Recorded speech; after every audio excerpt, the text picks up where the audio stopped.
E o ano de 2025 está se encerrando. Por que eu estou dizendo está se encerrando? Porque os principais dados estatísticos ainda estão sendo divulgados. Até o presente momento, temos aí as parciais até o novembro e alguns setores estão apresentando uma performance um tanto quanto que preocupante. Quando a gente fala, por exemplo, da pesquisa mensal da indústria, produção física, ao longo do ano de 2025, até novembro, ele cresceu apenas 0,6%. O comércio, por sua vez, apresentou uma queda de menos 0,3%. O único setor que se salva, para variar, é o setor de serviços, que cresceu 2,7%. A agropecuária, pelo menos a projeção para esse ano de 2026, está apresentando uma queda com relação à safra recorde do ano passado.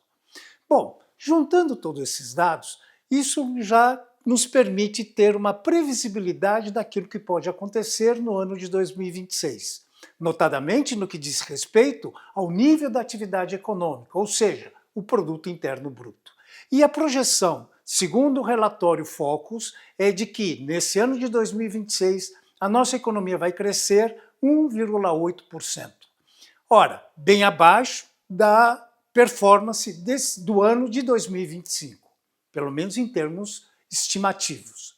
Bom, e a grande questão é, por que essa perspectiva de crescimento abaixo daquilo que foi em 2025?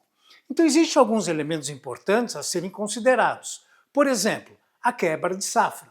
Nós sabemos que a performance do PIB no ano passado está diretamente vinculada a essa safra recorde, então, que acabou contribuindo para um crescimento expressivo do PIB.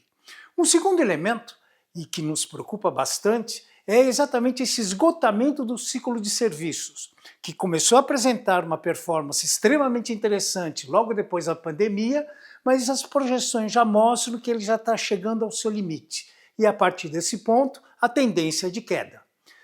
Quando a gente fala de investimentos, ora, já várias vezes já comentei por aqui de que os investimentos ao longo dos últimos anos ele vem caindo.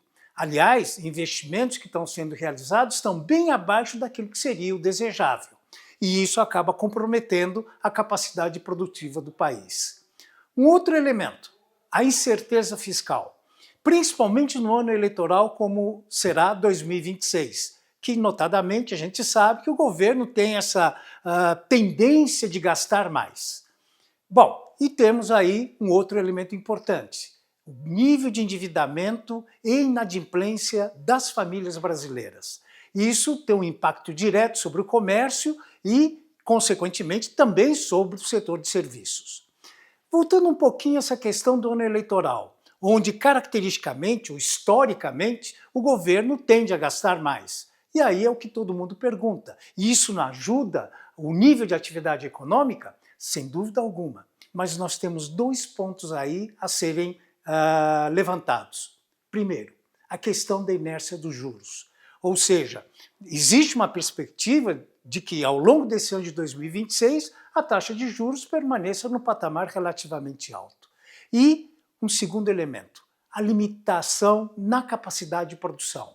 Então, justamente pela falta de investimentos, isso acaba comprometendo a capacidade produtiva do país e, não podemos esquecer, a demanda continua aumentando. Mas à medida que eu tenho limitação na capacidade produtiva, isso impacta sobre preços, consequentemente poderá fazer com que o Banco Central mantenha a taxa de juros elevada num período de tempo maior.